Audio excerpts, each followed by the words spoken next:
Welcome to the Joshua Jordan Experience.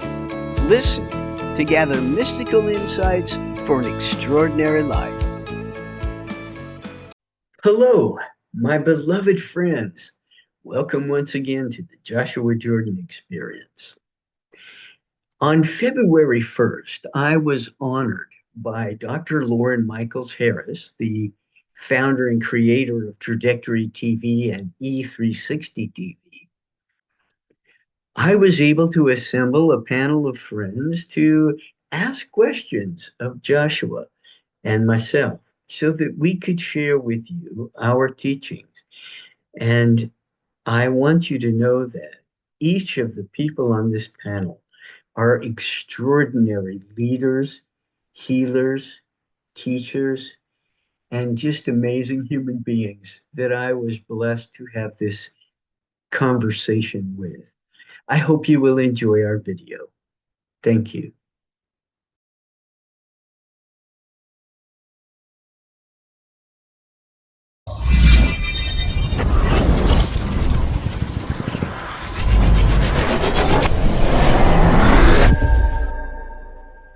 I want to say welcome to one and all. Thank you for tuning in. My name is Jordan Gray, as you can see, and I am a channel and author, and I have been channeling an entity named Joshua for 43 years. During that time, we've been presenting metaphysical and spiritual concepts to groups and to individuals over a period of 43 years. And in addition to that, Joshua and I wrote 2 books together. The first title is, oh boy, The Seventh Major Understanding, A Message of Awakening. And that's a mouthful. And the point is that is Joshua's Oneness Wisdom philosophy, written down for all people to access. Now, it was during that time when, as I channeled Joshua and we're writing a book together, he started speaking of the Golden Age. And I hadn't heard of him speak of that before. But in the book, he also lays out a vision that he and I actually created together for what it might look like to live in a golden age of humankind. Now, what we want to do today is kind of explore that. What is the gateway to the golden age? What opens that gate? How do we get there from here? So I have assembled a group of experts and leaders that we will have a great conversation with. Now I want to introduce to you the person who will facilitate our panel conversation. His name is Brett D. Scott. He is the founder of Supercharged Freedom. Brett is a spiritual concierge, a mind alchemist, and also he is the transformational leader that helps groups free themselves from limiting beliefs and achieve their goals that had previously been eluding them. Now, Brett has won a number of business awards, and including that last year's Beam Award, he is Man of the Year for 2024. He's also got a TEDx talk, which I wish I had, and he's also in demand as an MC, a master of ceremonies, and as a speaker. So welcome, Brett. Thank you so much for being here today. And I would like you to just take it away and introduce the rest of the panel. Thank you so much.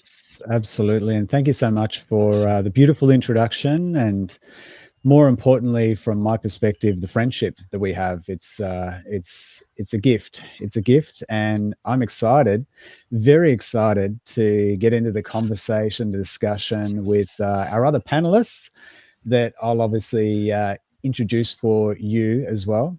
And it's going to be a wonderful time. So thank you again. All right. So who shall I start with? How about we start with, we might start with Kim Serafini. Kim Serafini. Now, Kim Serafini is also another great friend of mine. She is a creator and founder of Positive Prime Technology, which is a neuroscience-backed technology that helps individuals unlock their full potential. And get this, less than 3 minutes, and it lasts for 6 to 8 hours. Now that full potential in 3 minutes is an actual flow state of happiness, joy, creativity, spirituality, perhaps as well. And it's incredible. Now, Kim is, I would actually call Kim an inventor. She has invented what most people might know as hot stone massage. Now, it was called lithos therapy back then, and we could get into a long discussion about that, but I won't because we're just trying to introduce everyone here. But Kim's passion is actually about making a massive difference on this planet. And if you follow Positive Prime, you probably see the positiveprime.com. Go to that website.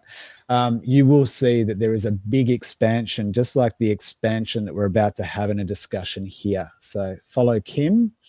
Welcome, Kim. Hello, Brett. Hello, Jordan and Joshua. It is such another privilege and pleasure to be here. Well, we're excited to have you. And we might see who else have we got next. I might invite Stacey Van Thun. Now, Stacey is from Canada. I should have said, by the way, Kim is in a beautiful part of Queensland called Noosa. If you've ever been to Australia and you've been to Queensland, Noosa is definitely somewhere you have to visit. So she's in a beautiful place. Stacey and I have been friends for some time as well. And Stacey is actually in Canada, Alberta, Canada, I believe. Now, Stacey has an incredible business called Raise Your Results. We met working with the late, great Bob Proctor, if anyone knows who he is. And Stacey's background, she comes from 20 years of corporate leadership. And at some point, she decided that, hey, I think there's more for me. Now, she is a lifelong student as well. And so she's going to bring a diverse understanding from different backgrounds of different teachers that she's learnt from, including Joe Dispenza, not just Bob Proctor. And she will no doubt give you some insights as she's talking as well. So welcome, Stacey. Your mic is muted. Hey, I should learn this. Sorry, being in the cold right now, I may have got one. So I was like, I'm going to mute myself so I don't sneeze. But in that regard, I just want to say thank you. Hi, Jordan. Great to see you again, Brett and Kim. I'm excited for this conversation. Yes, well, Stacey and I have also had a little play around with TV as well, but that's a conversation for another day. Now, next person we're going to get out is the lovely Pravina, who is she's a founder, I should say, of Yuga. She's a yoga therapist and a lot more. 30 years of practitioner experience, and her expertise is not just of yoga. You will discover as she talks into some of the ideas or maybe the parts of the conversation that she has with Jordan and Joshua and all of us, you'll see that she has incredible wisdom and knowledge. So welcome, Pravina. Namaste, everyone. Namaste. Thank you for having me, Joshua, Jordan, Brett, Kim, Stacey. It's an absolute pleasure. Wonderful. Well, we're looking forward to hearing from you too, Pravina. So we've got one more amazing human that we've brought in. I should say Jordan has brought in. His name is Abdul Rabeba. Abdul is actually doing some great work with struggling dads. He is the founder of the Resilience Project. He recently just won, end of last year, won a national award for educational excellence at the Inspire Awards, which was definitely a dream for him. And so he's very excited to be sharing, maybe some different insights and maybe coming from a male perspective, if that is the fact that we have quite a lot of lovely ladies. Actually, we're split up 3 and 3. So this is actually quite a good mix, isn't it? so I guess we don't have, So Abdul, welcome, my friend.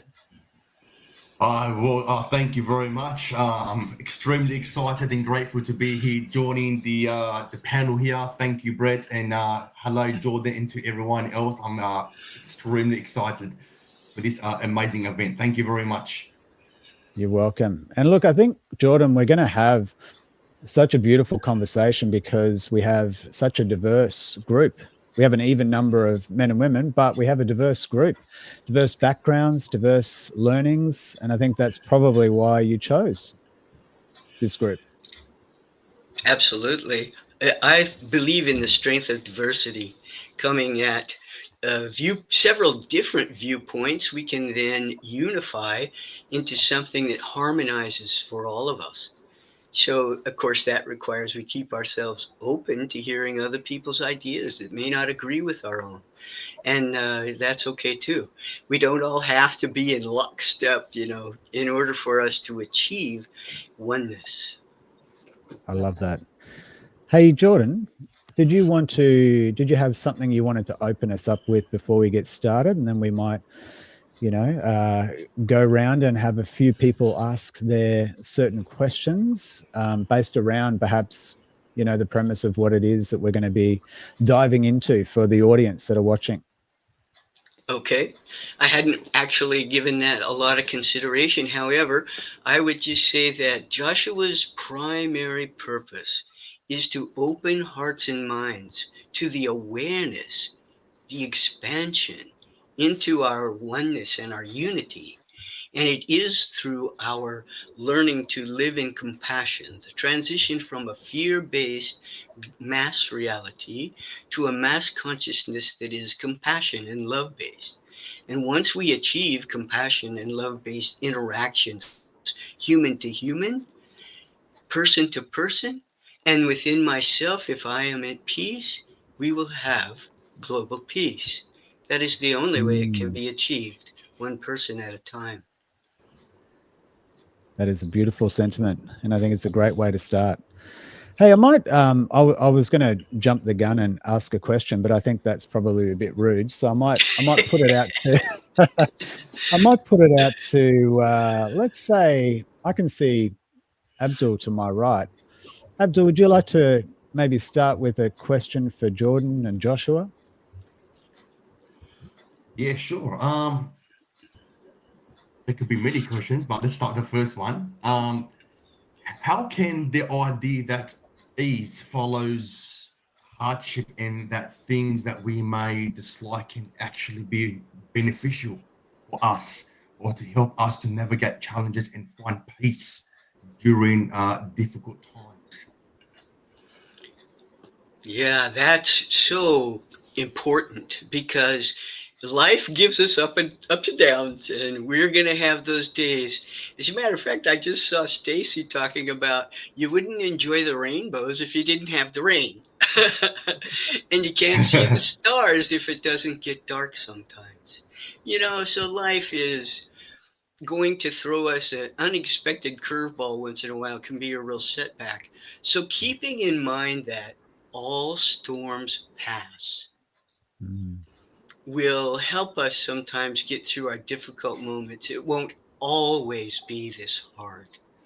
There will be times when the path is open and easy to travel, and then there'll be times when there are obstacles that get in the way.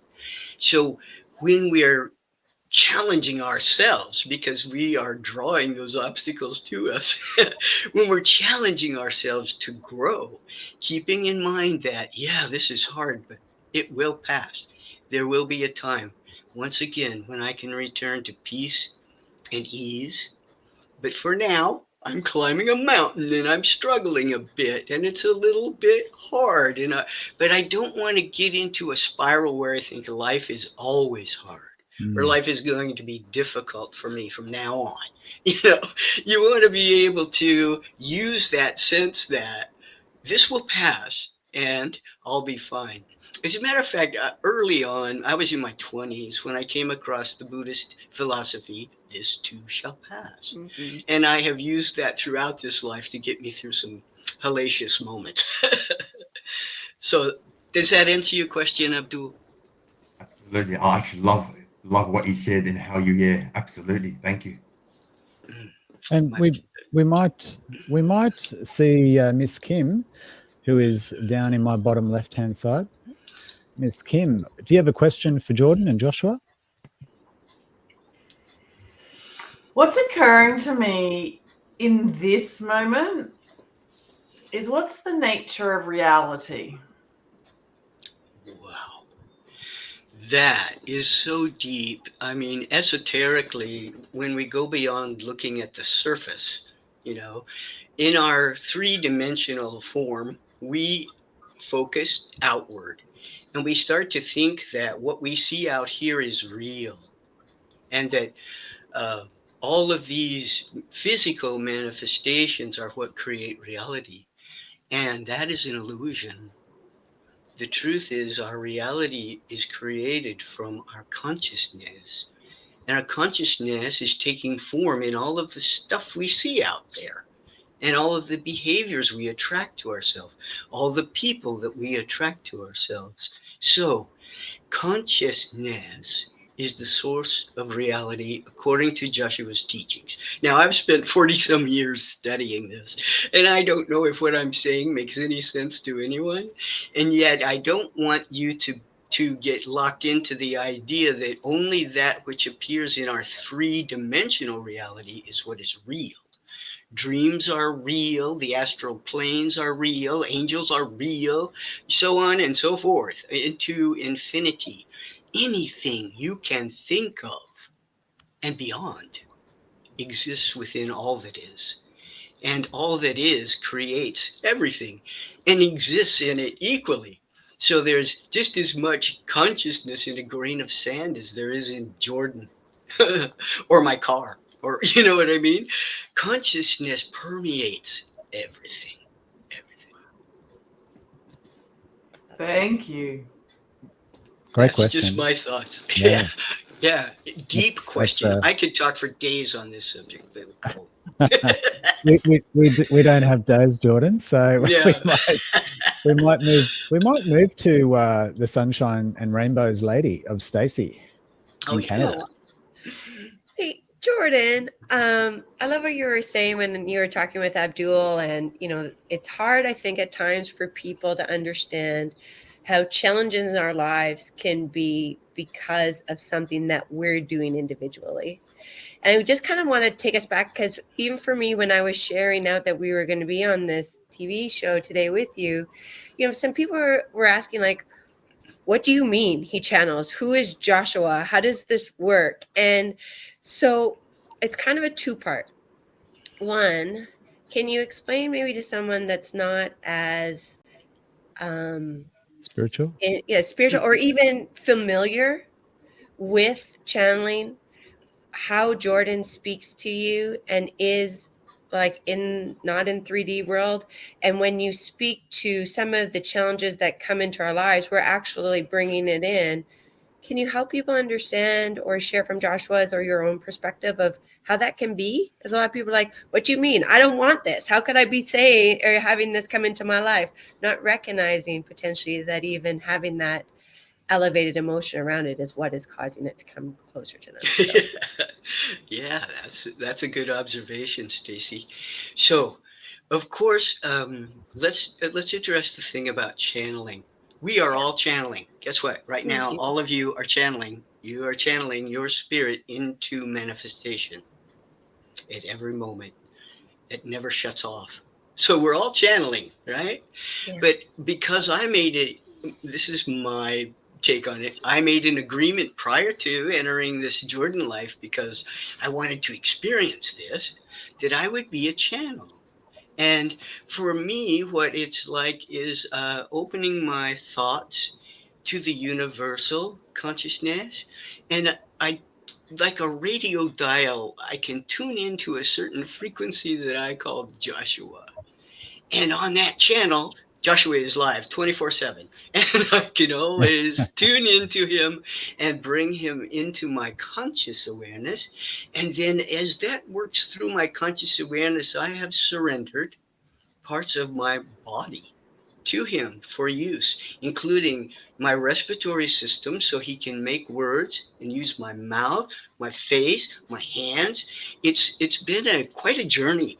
When I first started channeling Joshua, I had to go into deep meditation to tune the radio dial and find him, and then bring him through.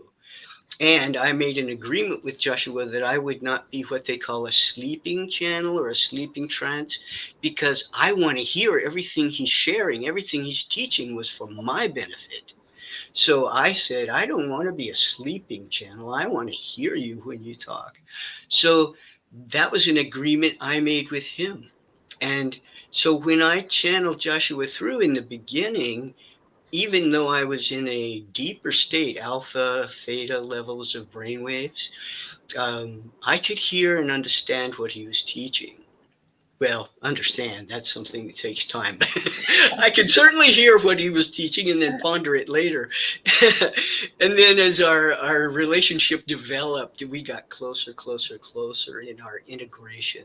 And I am now able to bring Joshua through in any brainwave state, except Delta. I have yet to channel Joshua while I'm sleeping. So I'm told, anyway. So that's about the channeling, Stacy. Thank And you. then I appreciate that. yeah, and the second part of your question had to do with how it is sometimes we attract crap. Why did I do that? Why We would only I- want it. We only want to take credit when we attract the good stuff. That's right. Life is going great. I made that happen. That's And right. Here's some crap. I'm blaming you. This is it. Yeah, it's all your fault. Yeah, the truth is, the sooner we take responsibility for all of our reality, every bit of it, is when we can start to awaken to our power to make a transition. Now, does that mean that even though I'm aware right now, I create my own reality? I've created the everyday rainbows and butterflies and happiness? No, I still have challenges. And you know what? I welcome them, because the truth is, when everything's all happy, joyful, I've stopped growing. I'm just being. And there is certainly time and place for that. It is our reward sometimes for going through our lessons. So I've attracted some uncomfortable stuff. This is garbage. Why would I do that to me? That's the question to ask. What is it I'm learning from this? What am I learning from this? What is in this for me to learn? And the sooner I learn it, the sooner I get out of it. That's my experience. Also, the sooner I learn it, the less I have to repeat it. Now, I will confess, I have had lessons in patience my whole life. So, have I learned patience? Heck no. But I'm still working on it. And in those moments now where my patience is challenged, I ask myself, what am I supposed to be learning from this? Oh, yeah, patience.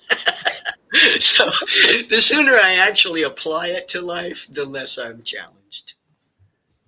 Thank you. I love that. And it's really that reframe of this happening for me than Yeah, to me. And what exactly. can I learn, right? Well said, Stacy. Great question, Stacey, and I'm glad you asked, especially the first one. Pravina, you've been patiently waiting. Is some patience for you? Jordan can learn from.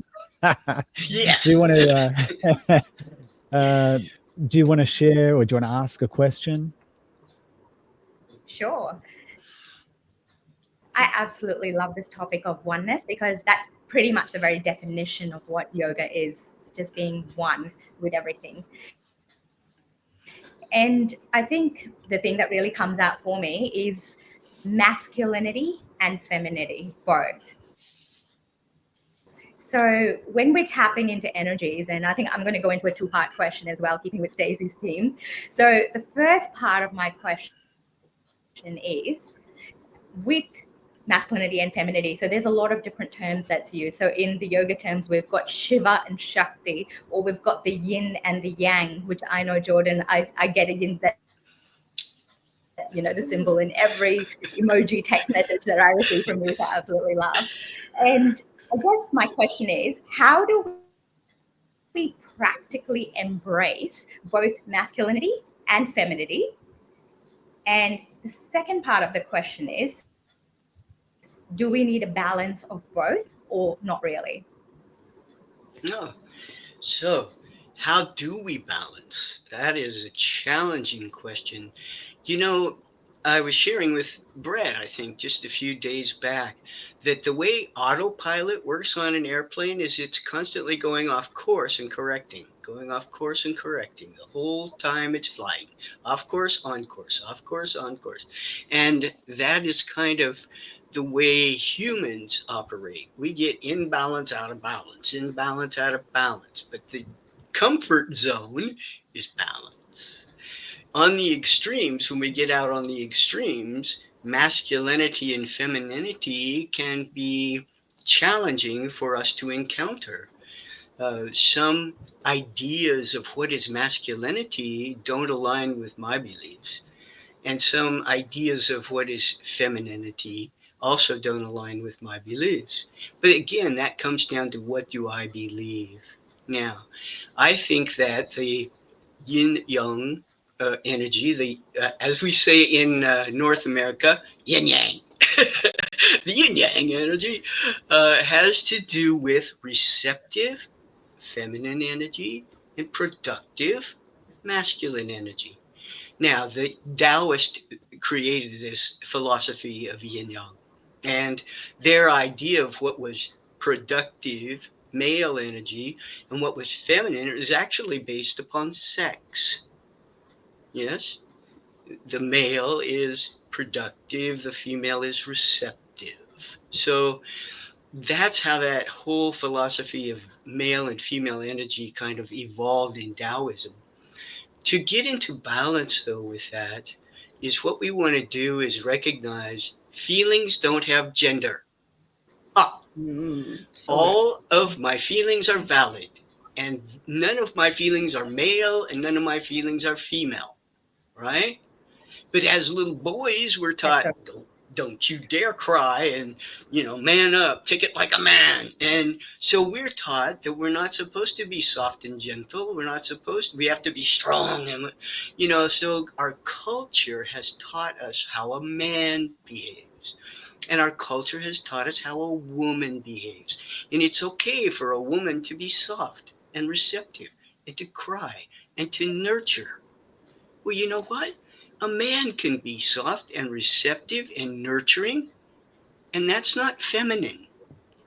However, because of our cultural training, we're taught to think, oh, he's kind of weak, he's squishy, or something. Joshua taught me I had to say I love you to everyone. You know how awkward that is at first for me to say I love you to a man, and some of them look at me like, are you gay or are you coming on to me or what? And women, same thing. Are you coming on to me? What are you? It's like, I just love you. And that love has nothing to do with sex. So, balancing my energies, I need to recognize that there is no characteristic, behavior, or emotion that is male or female. They are not identified by gender. These are feelings that are on the human spectrum, and we experience all of them. But we are taught, some men are taught, hide your soft feelings, and women are taught, don't be aggressive, don't come in here acting like a guy. So it's cultural. We need to change how we teach our children about what is okay, just to be a human being. I love that. And what was the second question again? Oh, yes, the second question was, does it matter, right? Did you ask, do we need to balance masculine and feminine? Was that your question? That's right. Yeah. Right. Yes and no. How about that? Is that I'll give you a non-committed answer. I think for some of us, it is an important pursuit. And particularly if you're out on the edges, out on the extremes, it's a valuable pursuit to bring yourself into balance. However, for most people, it's not necessarily a goal they need to achieve. There you go. Did that answer all of your two questions? Yes. Sure did. Beautiful. Thank you, Brian. And by the way, I'm going to ask a question, but if any of you, feel excited to add to what we're talking about, or you want to butt in because my question's boring, feel free to do that. But otherwise, I'll keep going around the room and getting questions. Stacey's going to cut in. Brett, I just want to jump in on what you were saying, Jordan, around I loved when you said feelings don't have gender. That just kind of hit. And even I think there's a tricky word with the word balance, because I think a lot of us have grown up where balance means 50-50. And I don't think that balance is a matter of making sure that it's 50-50, but how it is allowing you to feel in that moment. Can you just kind of expand on that? Because I think that there's this, I think balance is an interesting word. I hear it all the time in corporate, right? I want work-life balance. Well, what does that mean? And there's times if you're doing your passion that you may spend 80% of your time doing that. But if you can show up fully and completely and whole in others, is that not still balanced? And, in relationships, that if I have a downward day, I maybe need someone to pour a little bit more into me, but together we achieve that balance. So can you help maybe continue on, or what does that kind of ignite in you when I ask those questions? What it brings up in me is that's a very good point, Stacey, that balance doesn't necessarily mean 50-50. So even if you take a look at the Taoist symbol of the yin yang, in the white there is a dot that is black, and in the black there's a dot that is white. Yeah. So both exist in harmony.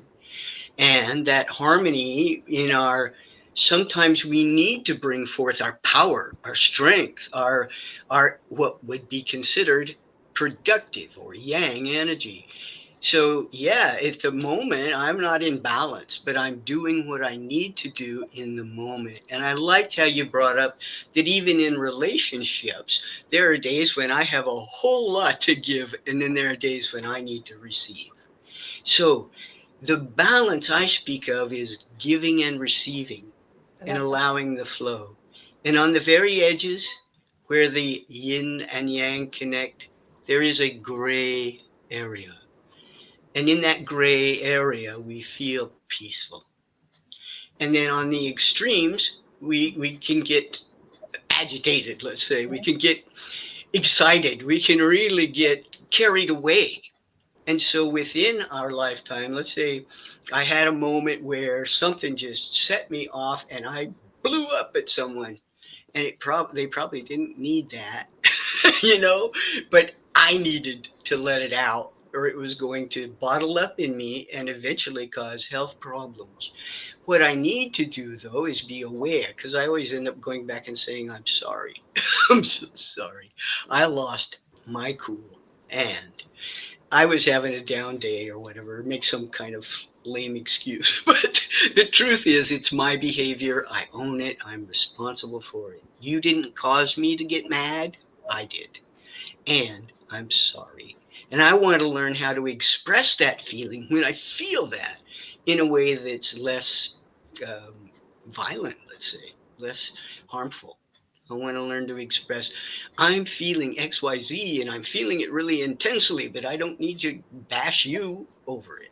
So I could go on and on. I apologize. I don't want to take up all the time here. Let's move. If that answers your question, let's move. Yeah, it's beautiful. I want to hear Brett's question, the boring question. The boring. Very boring with Brett. the boring question. Yes. Save the boring till last. And by the way, my question won't be the last question. I think we've got about 15 minutes roughly until we're going to have a commercial break. So there's still time for discussion. So if anyone else has something that they want to share in this time, feel free. But no one can cut me off now. Here's my question. My question's for Joshua.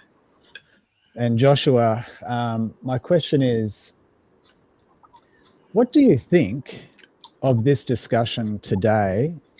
And what do you think of the people that Jordan has assembled for the conversation that we're having? Well, Brett, okay, sometimes to tune the radio dial and bring through Joshua, I close my eyes. So please don't be surprised if occasionally, if Joshua's asked a question and I close my eyes. Hello, beloved ones. It is my honor and my joy to be in your presence.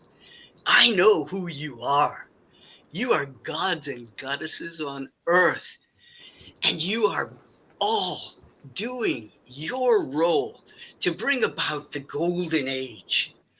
You are the planters of the seeds, and you water them with your intention and your attention. Now, these seeds are germinating and they will sprout, and yet the day we plant the seed is not the day we eat the fruit. Each of you do what you do, love what you do, express yourself wholly and totally. Now, Brother Brett, if I were to go into how I feel about each and every one of these people individually, it would be perhaps too personal for this format. But I do want them to know I love you. You are beautiful. I support you, and I offer my services, my power, my strength, and also my love and compassion to you in every moment. Call me anytime, and I will answer you. That is my promise. So I think that answers your question, Brett. It Hopefully. does, Yeah, and okay. I love it. yeah, it does, and I think, you know, it's one of those conversations that the term oneness is so broad, you know, so Yes. broad, and yet it means something so simple. And so I don't know, I might ask another question until someone puts their hand up. Uh, Yep. So my next question is on oneness. Why do you think it's important for anyone that's watching? Why do you think it's important for them to really consider being a part of the whole, or being one with everything and everyone? Why do you think it's important for them to consider it for their daily life, maybe their purpose? one benefit is, first of all, the recognition that you are all one with all that is all the time. So, as a conscious being in the pool of mass consciousness, you are contributing to the reality we see in our world today. You are changing the world with your thoughts, with your feelings. Every thought, every feeling you have is dropped into the pool of mass consciousness, and it ripples outward from you like a radio beams from a tower. And you influence others. You have no control over them, but you influence them. And so, since we are all influencing one another, when we recognize each other as, I'm just another you, I'm just another you, I have no reason to fear you. I have no reason to want or take anything from you. And actually, I have no reason to require anything of you. I just want to connect us to what already is. What already is oneness. Our awareness of it is sleeping.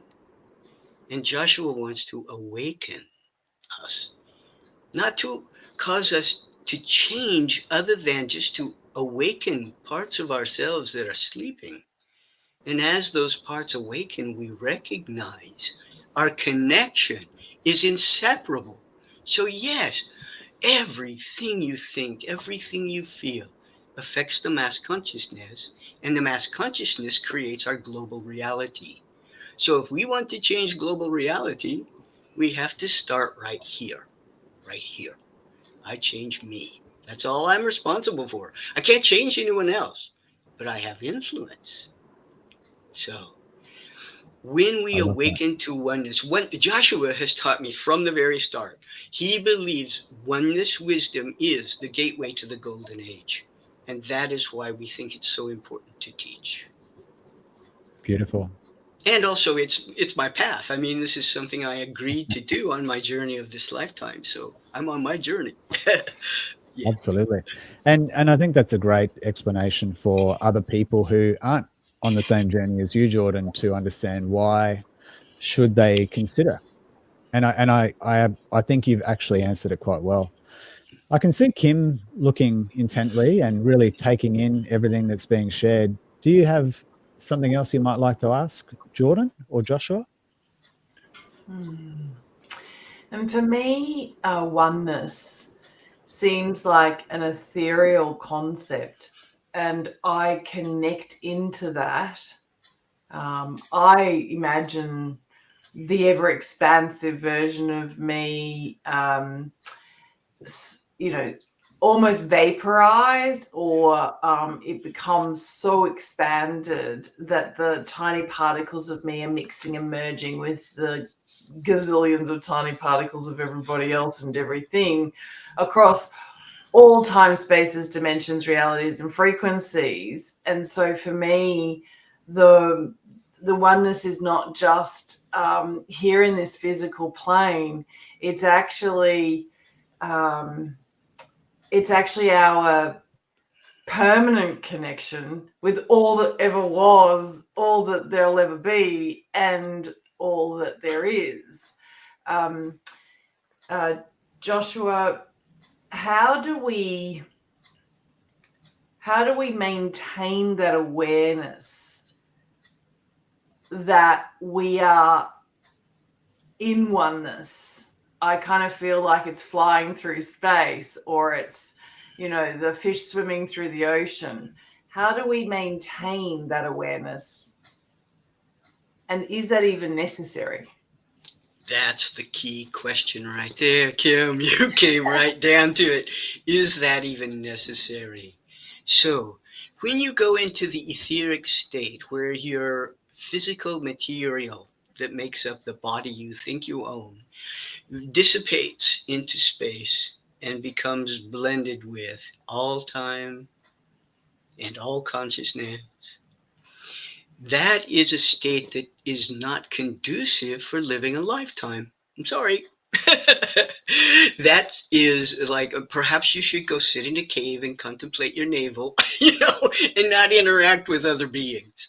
So we go in and out of that awareness of consciousness. However, what I found, because at first oneness was an intellectual thing for me. Yeah, I got it. I get it. I understand it. Yeah, it was all an intellectual thing for me. And then it became an experience. During a meditative experience, I thought at one point I was spread so thin throughout the universe I was going to vanish, and I got scared. Boom, I was right back in my body. So that's what fear does for us, right? However, we're not intended as human beings to be constantly conscious of all that is. As a human being, you get to have a lifetime, therefore, focusing on your own journey, your own goals, your own mission, everything that you want to be. So we go in and out of conscious awareness of oneness. But what we want to do then is integrate from intellect down into the heart center and start to experience oneness when we greet each other. When we meet other people, remember, there's only one being here. Yeah? Taking on billions of shapes and forms and missions and experiences. There's only one being here. That's how we keep it in mind in all of our daily activity. Great answer. Kim liked that, I think. Hey, So three. was that three? Go ahead, You go, Brett. Jordan. No, I was just going to say your part. Well, hey, you are named as the host, but Okay. actually, that actually, just for clarity for everyone, I'm helping to host, and Jordan, this is Jordan's special, and so we're Jordan and Joshua, and so we're purposely putting ourselves out, putting ourselves out. We're purposely asking questions that are relevant to the topic of the gateway to the golden age. So we have 3 minutes until a break. So we might. Who's got a quick quick question. Not Stacey. I know your questions aren't quick. What about Abdul? You got a quick question? I don't know. I'm not sure if it's going to be a quick question, but I was going to ask that how can a deep sense of spirituality grounded, how can that be grounded with faith to enhance our lives and strengthen our connection with others? That was the initial question I had in mind earlier. That's a good deep question. Especially in a world where materials is one of the priorities of pursuits. Everyone's engaged with materials of the world, with the world, which sometimes becomes a distraction rather than a investment. Yeah, great question. And yes, we definitely will answer, or I should say Jordan will answer that question after the break.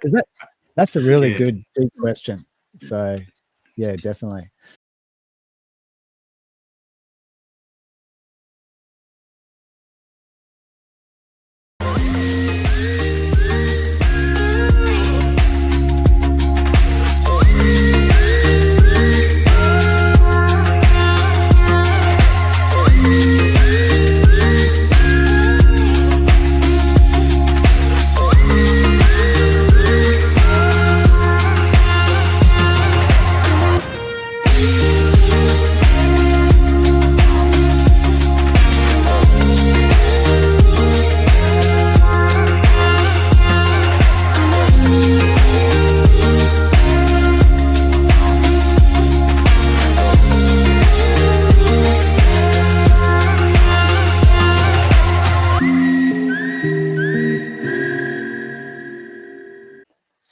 Hello, we're back. Hello. How are you?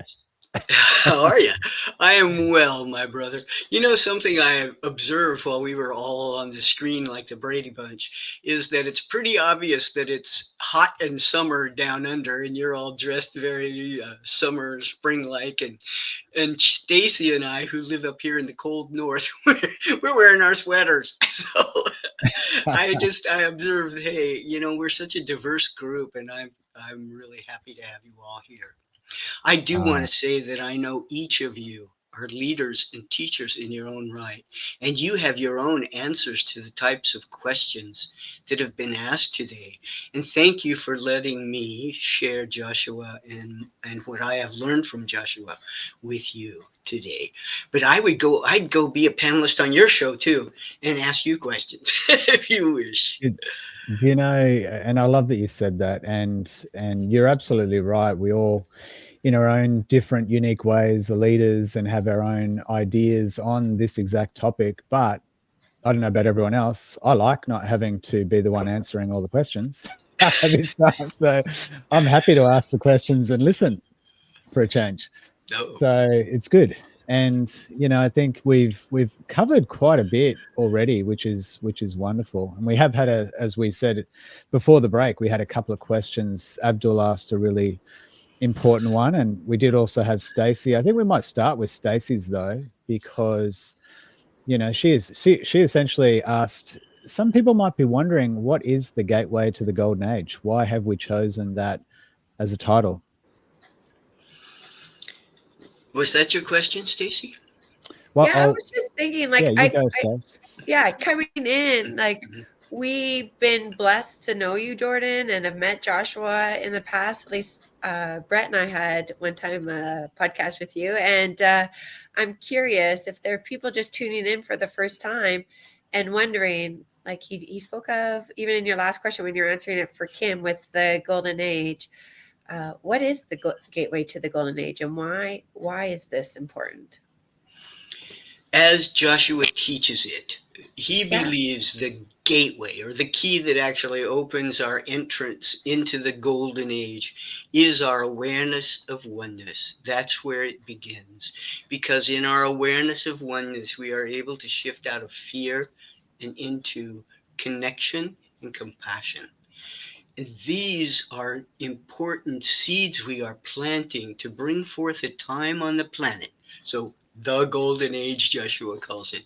Bring forth a time on the planet where we actually achieve global peace. Yes. And we have never done that in our known history. So it is a challenge to our creativity, our mass consciousness. We have a challenge before us. It's calling to us. How do we create global peace? So Joshua is playing his role as the teacher of oneness. Now, there are lots of gateways and openings to get to this age of peace, abundance, compassion, understanding, the end of troubles we manifest on the global stage. Now, each of us is called actually to pay attention to a certain challenge that is before us on the global stage. One of the challenges I have often encountered in my lifetime was global starvation, the condition of global starvation. And Joshua taught me what he calls a method of inside out healing. And I can go into deeper thoughts about that, but I will just share with you what I do is go inside and find what is starving in me. Where am I starving? How can I fill that? What will fulfill that? Because I'm obviously not starving for food, right? But there are people on the planet who need sustenance. Now, going deeper esoterically in the mass consciousness, as long as humans have parts of themselves that are starving, people will manifest on the planet to show us that, right? So once we have fulfilled ourselves completely, people will not manifest on the planet to starve to death. It will vanish. You see, this is inside out healing, and it works very clearly because when we do outside in healing, we often try to draw attention to the problem. Look at all the starving people. And the more you look at the starving people, the more people starve. So, Kim calls it expansion. So we don't look for that. We look within. Where am I starving? And feed it. Yes.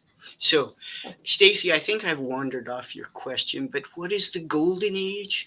It is a time when humans live in harmony, not only with each other, but with the planet itself. Humans turn and begin to nurture Mother Earth. She is our only source of physical life. We must sustain Mother. And so, when humans stop thinking that we can draw from without replenishing, then we have this balance, this imbalance we kind of live in today. So we need to come into a conscious awareness of our oneness with the earth, with all people, all animals, all minerals, and so on and so forth. Like Kim said, just one with everything. You know, that's a joke I heard a long time ago. This guru was in New York City. He walked up to a hot dog vendor and said, "Make me one with everything." That's my dad. That's my dad joke. That's good. That's good. I Oh, like it. Brett, we know you'll be using it as your dad joke. I'm definitely using that one. I usually have a deck of dad joke cards next to my my computer. I don't. Oh, I didn't know that.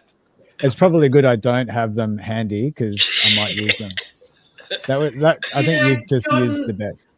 I actually just wanted to pick up on your awareness around a global issue or challenge, and is one of the pathways, just as you would look in to see where am I starving, is our general advice to look in and notice where we're feeling peaceful and compassionate and kind. And the more we all focus on that aspect of us, which is always there, the more that will expand to become that universal experience. Do we bring about the golden age? Can we be the agents for that? Can we do that in an amplified and an accelerated manner just by switching what we focus on internally? Or must we actually think about the problems, the issues, and solve for those first? Great That's question. that is a great question, and I think you can do it either way. I think that if you focus internally on all parts of the self that are harmonious, then you are going to be projecting that out into the mass consciousness. The pool that you're dropping your thoughts and feelings into is going to radiate outward that energy. However, we want to be cautious to not ignore the shadow, shall we call it? We do not want to ignore our whole self. You see, all that is manifesting exists for a reason. And so, if there are global issues, that is coming from the mass consciousness. So, my attention has been drawn to war, let's say, war. Oh, goodness. How do I create peace within? Where am I in conflict in here? So, you said, yeah, I go in and I look at where I'm kind and I'm loving and I'm giving. And yes, I do that. And I also go inside, though, and look, where am I hungry? And where am I in conflict with myself? And I want to learn to resolve conflict within without coercion, force, or anything that would create violence. So I need to learn to be the peacemaker within myself. And as I become more skilled at making peace within self, then I am able to project out peace. So I think your point is well taken in that what I dwell on is what goes in the pool of mass consciousness. And so you dwelling upon your generosity, your goodness, your brilliance, your beautiful heart, all that you are, angel on earth. And so, yes, you project that outward. And yet be cautious. Look at your shadow. Don't let it come up and bite you in the butt. That's good. That's really good. Hey, we might go to Abdul's question that we had before the break. Do you remember what he asked, or do you want him to repeat? I would like Abdul to summarize his question, please. Yes, the question was basically how can a deep sense of spirituality be grounded with faith to enhance our daily lives, strengthen our connection with other people around us, especially in a world where material has become a priority of pursuits. Yes. Okay.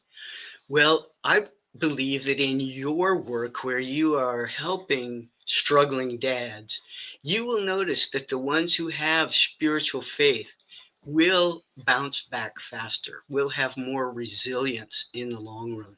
Because what is stable is my faith, my trust in whatever this thing I think that's outside of me might be, and know that really it is in here. But yet, those who have faith will be more resilient because that is stable. While emotionally, I may be all over the place or going through a great deal of struggle, or mentally, I might be stressed out of my mind. But my faith, when I return to that, is always stable. That is my place of stability. And I can tell you from personal experience, I was raised in an atheist household, didn't know anything about spirituality, didn't know it existed. And then when I did discover it, oh, wow, it changed my whole life. So when I was able to become more aware of my wholeness, that includes my spirituality, I felt more. My relationships changed. Everything seemed to kind of get better because I was more whole in myself. Love that. Great answer, I think. What do you think, Abdul? Oh, that's I actually like this answer. Amazing, yeah. I honestly think that faith and spirituality is not separated, No. or does not necessarily mean that it needs to be separated from our daily lives. I think it's a very integral part of every single aspect in our existence, and I think it's more of also as a guiding force, I'd say, that basically shapes how we interact with the world and others around us. It gives us a deep sense of spirituality rooted when spirituality is rooted with faith at the same time, it also allows us to prioritize values like compassion, harmony, love, gratitude, integrity, which in turn it strengthens our relationship with others, and creates a sense of what I would like to call is inner peace. Yeah, absolutely. Beautiful. Hey, Beautiful. we have, thank you, Abdul, and that really was a beautiful question for everyone that's watching as well, because yeah, some people might have spirituality or faith, but not really make that connection to how they can navigate that world of emotion that we fall into, especially when things aren't working out or aren't working well. Pravina, lovely Pravina, I think you've got a question about global citizenship, maybe, possibly. That's right. Definitely. Yeah. Yeah. Like Ask just away. us being connected here from, like, all these parts of the world, like with technology advancing. And I just wanted to really talk about global citizenship or bring it up because, there's people who there's just access to so much more technology and resources that help to connect us. So, I mean, like I'm here in Brisbane, Australia right now, but literally I could jump on a flight and be in another part of the world in the next few hours. And, we all have so much more exposure to each other's different cultures. There's so many content creators who share from the heart and, just make understanding of different religions a lot more. What do you say? They give the in-depth insights, and there's people with dual citizenship who, different parts of the world. And I just want to ask, what's your opinion on whether this kind of global connection has that actually brought us more together, or has it divided us further in terms of religion, politics, and all of those? Because, there's keyboard warriors who can just jump on and make nasty comments, and, it's so easy to create a divide that way. Love to hear your thoughts Okay. on that. Yeah, I enjoyed hearing your thoughts on that. So it seems to me that our world is shrinking. Let's put it that way. Because, like you said, we have this technology that connects us now that we didn't have even, what was it, 50, 60 years ago. We could not all connect like this from Australia and the United States and Canada all at one time. So, yeah, our world is shrinking. Now, I think that elevates the importance of global citizenship, of recognizing that there is value in each of the cultures and each of the nations, and that when we visit other cultures, it's nice to learn about them, share in their experiences. And yet we've been trained in our own culture, our own beliefs. And so we might run into beliefs that conflict with our own. Being open to hearing ideas that do not align with my own is a very important part of expanding my viewpoint. So I want to expand my viewpoint so that I can sit and listen to someone that I truly disagree with and yet not be disagreeable. I can listen to them with compassion and recognize, first of all, what they believe creates their reality, but it does not create mine. I create my reality. So if someone is telling me, for example, I've encountered this, that I have to have Jesus in my heart to be saved and go to heaven when I die, right? I I disagree, but I don't have to be disagreeable about it. I can say thank you. I know you're saying that because you love me. I know you're saying that because you want the best for me. And I'm comfortable following the path I'm on. Thank you for loving me. You know? And it used to be when I'd hear someone say that, I'd kind of bristle at it. I don't anymore. I just say thank you. So it's that type of cultural citizenship that's going to bring us all into the golden age. Yeah, time of peace.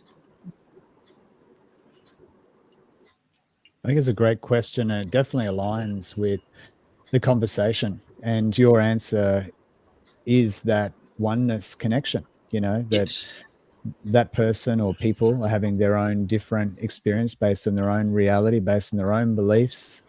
Yeah, and So their own yeah, mission. We're not all here on the same mission. no, That exactly. would be boring, wouldn't it? Stacey, feel like you're going to ask something. But when you say around, yeah, well, I love this. And when you say around the mission that we're on, though, in order to achieve oneness, is everybody on a mission of some type to promote that? But the how is different for each? I don't see that everyone is on the mission of bringing us into oneness. So, how Joshua explains it is each of us come into the lifetime with our own purpose for being here. The experiences we want, the people we're going to meet, the karma we're going to balance, whatever. So we're all here on our own. I designed my play upon the stage, let's call it. So in my play upon the stage, oneness is a central focus. And yet, other people are on a totally different mission, so to speak. However, right now, Joshua says there is a collective that has been born into this time to plant these seeds and to water them with love. So we are the early adapters, so to speak. We are the ones making the seeds go into the soil, and those seeds will be nurtured over a period of time until they blossom. And so imagine that some people here right now are sleeping. And we don't get mad at them for sleeping. It's okay to sleep, right? Sometimes we all need rest. Some people are here on a journey of, I'm just here to play. That's my mission. I decided I needed one lifetime in which I just get to kick back, have fun, you know? And they may not seriously look at spirituality or have extraordinary challenges. Some of the teachers, well, actually, Joshua tells me most of the teachers of the new way have all gone through difficult experiences in life that caused you to look deeper inside and to awaken yourself. Now, Mm-hmm. coming out of slumber, we don't always wake up fully alert and ready to go. So, some of us come around. Now, so he says that at this time there are a number of people on the planet still sleeping. And so we are here, the ones softly whispering, wake up now, wake up now. It's time to wake up now. We don't jar them awake and we don't want to shake them. No, that gets resistance. But just to simply say, wake up now. Generally speaking, people, they hear it on a certain level, and yet it's not something that jars them or makes them think there's something wrong with them. They're just asleep. We all sleep sometimes. Yeah, I love that. I guess my question was more around, and maybe I didn't phrase it in the way that I wanted to, but I kind of had this aha moment when you and Kim were talking about, and I love the way Kim said we're being an agent. And if people, though, were awake to their own calling, their own purpose, increase their awareness, then through that would find more love internally, then it would resonate in a way that could bring us closer to the golden age. Yes, I agree. And I apologize for misinterpreting your question. No, it wasn't you. It was me. Oh. No, it was just like kind of this aha moment of like, but at the end of it, it's all love. Yes. Isn't that beautiful? Isn't that simple? How easy is that? Love one another. How easy is that? Can I extend what Stacey has asked, maybe?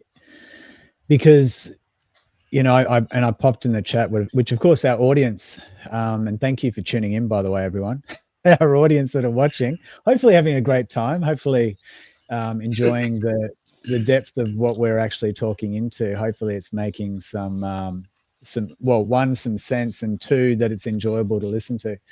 But my added question is, I popped in the chat that I was asleep for 39, if not 43 years until I went, oh, I actually need to do something.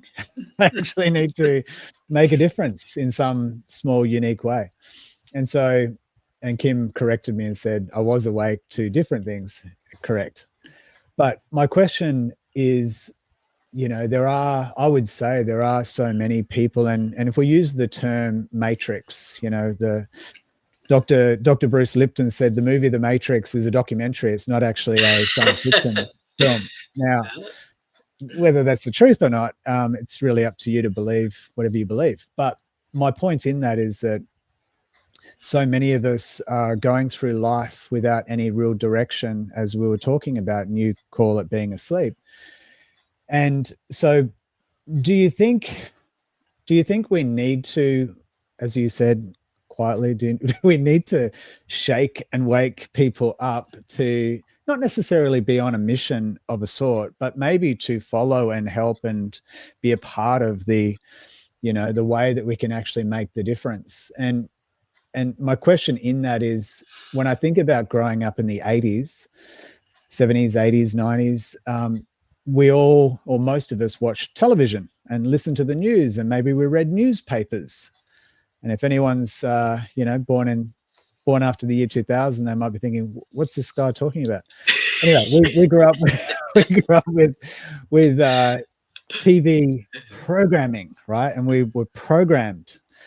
And so my question is, there's a way that, let's say, the governments or whoever were programming us with different things, adverts, whatever. Is there a way for us to program in a more positive way? Kim's looking at me, yeah. Absolutely. Is there Let's a way? ask Kim this question. She is our expert in neuroscience.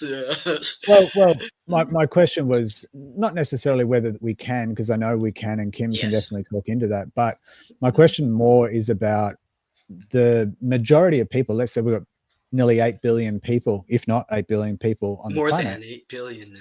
More than 8 billion.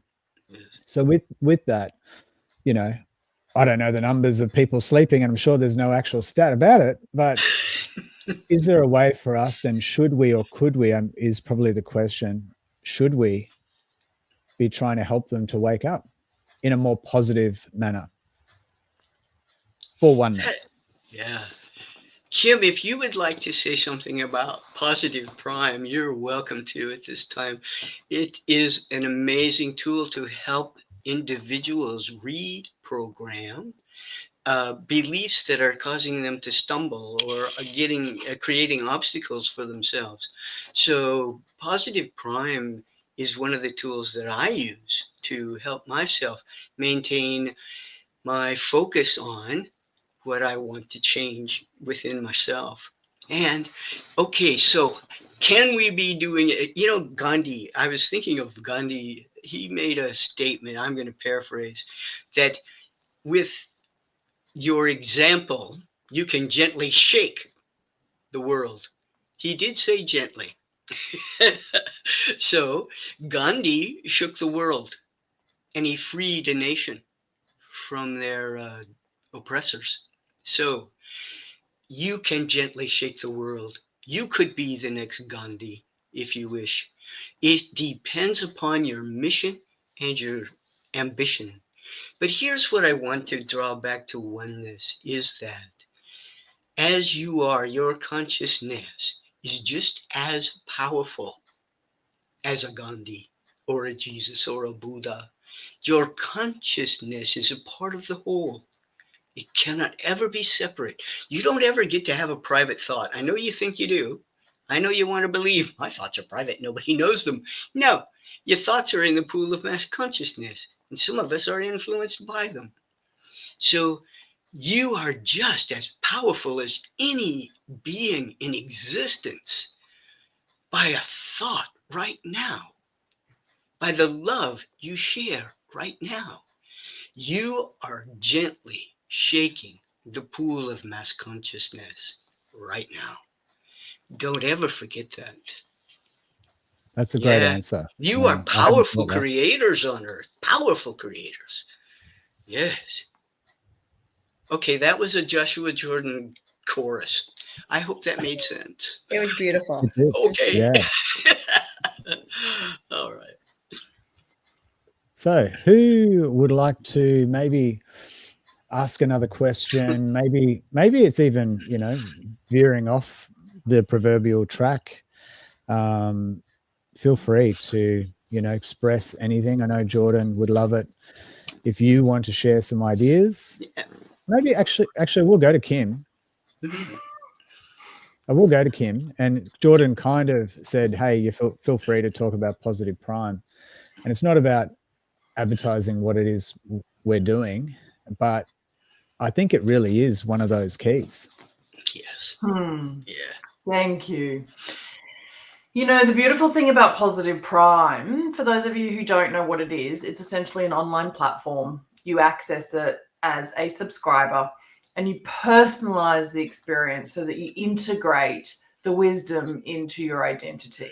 Yeah. And that allows you to act it out or rapidly change your behaviors and your habits in a very enduring way. It really and truly is a self-love ritual when you're viewing a Positive Prime session and you're focused whilst you're in the flow state, which is really synchronization of alpha and theta waves with bursts of gamma. Now, for me, that is connection into the collective consciousness, and that is the communion that we have with infinite intelligence and source energy.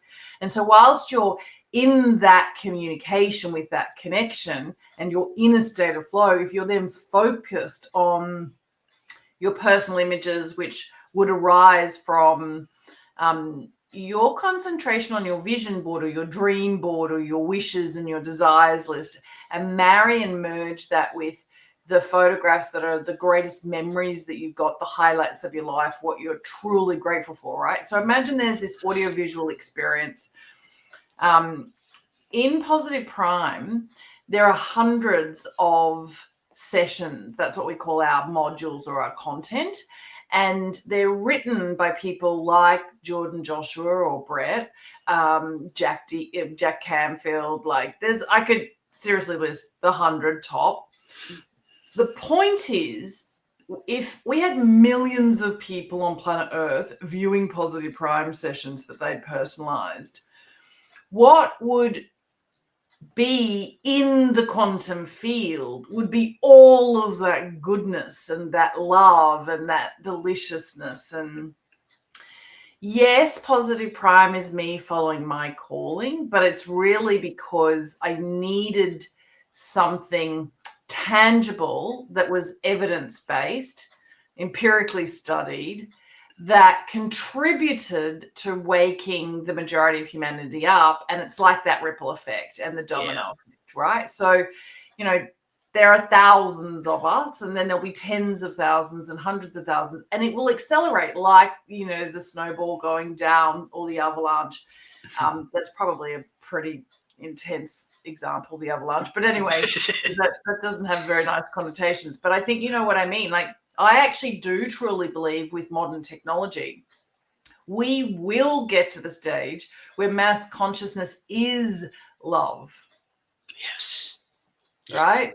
Yes. Because we will have a chance for all of our thoughts, which are stimulated by things like a Positive Prime session, will have that combined, and the exponential effect of that is a bit like the atom bomb going off. So I do believe that the advances in neuroscience with brain computer interfaces and, with apps, we will get much closer, much faster, much sooner, this state of pure peace within and therefore around us, and harmony in the environment and a rebalancing. And back to your 8 billion people, there are estimations that there will be 10 billion people within the next 25 years.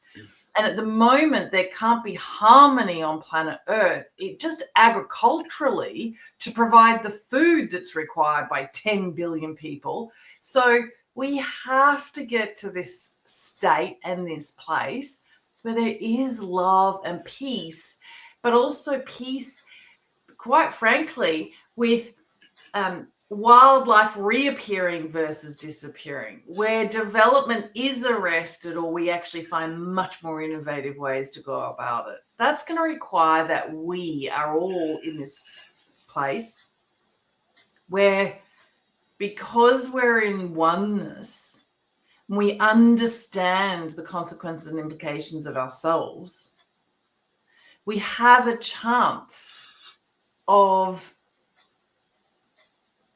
refueling, refreshing, regenerating, and ensuring that we replenish ourselves and Mother Earth so that we can support 10 billion and growing rapidly.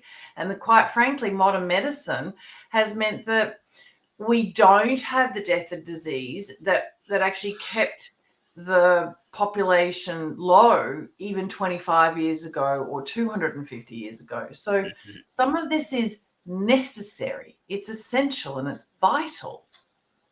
And we're the, I don't like the word change makers. It's like, we're the game changers, yes, but we're the change creators. We are a creative force in oneness. Yes. And for me, that's the purpose of all of our lives. If we're not growing, we're in atrophy or we're dying. We're here to grow in love. Exactly. So thank you for giving me that opportunity to share. Yeah, thank you, Kim. And I'd like to add on to that, because Joshua also has taught me that there is something called a mass consciousness tipping point, let's call it, right? Where what you call the quantum field, I call mass consciousness. It's the same thing, right? So within the mass consciousness, there's a tipping point where and it's been expressed as the 100th monkey experiment, if some of you have heard of that.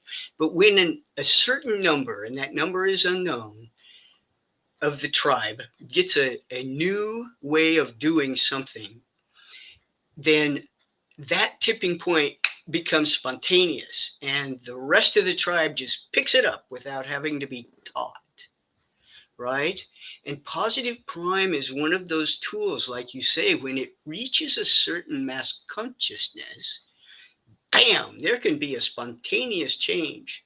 And Joshua also talks about in the golden age, there is a return to a more agrarian society so we do produce nourishing food to feed the people of the planet.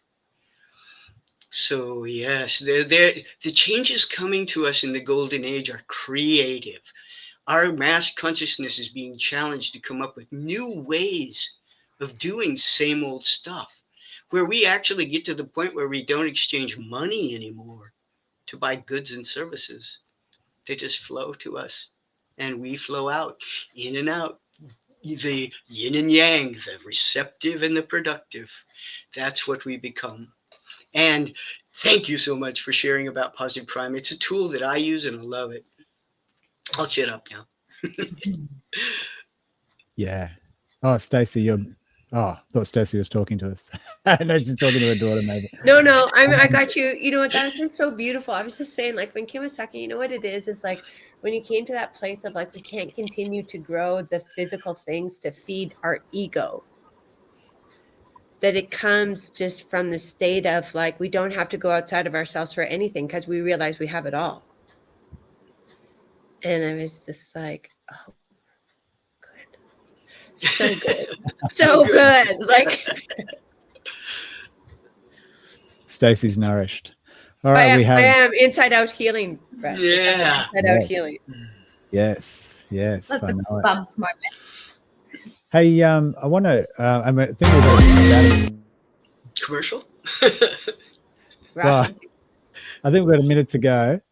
And so I think we might wrap it up and say a huge thank you to everyone for coming along and joining in the conversation. And I would say, before I say goodbye to everyone, Jordan, would say thank you so much to the audience for tuning in. Thank you, Dr. Lauren, for actually coming in on the weekend to help us put this on. Really grateful to him. and Pravina, Stacey, Abdul, Kim, Brett, that's me, Jordan. Thank you so much for having us here. I want to Any final thank you words? folks down under for getting up before dawn on a Sunday to join me. I'm just so grateful. And I just want to summarize by saying humankind is awakening. The change is occurring. Thank you for being the explorers, the creators, the teachers, the healers, and the leaders. I love you. Thank you. Thank you for listening. We hope you heard something to ponder and gained inspiration for your journey. Please join us again next time.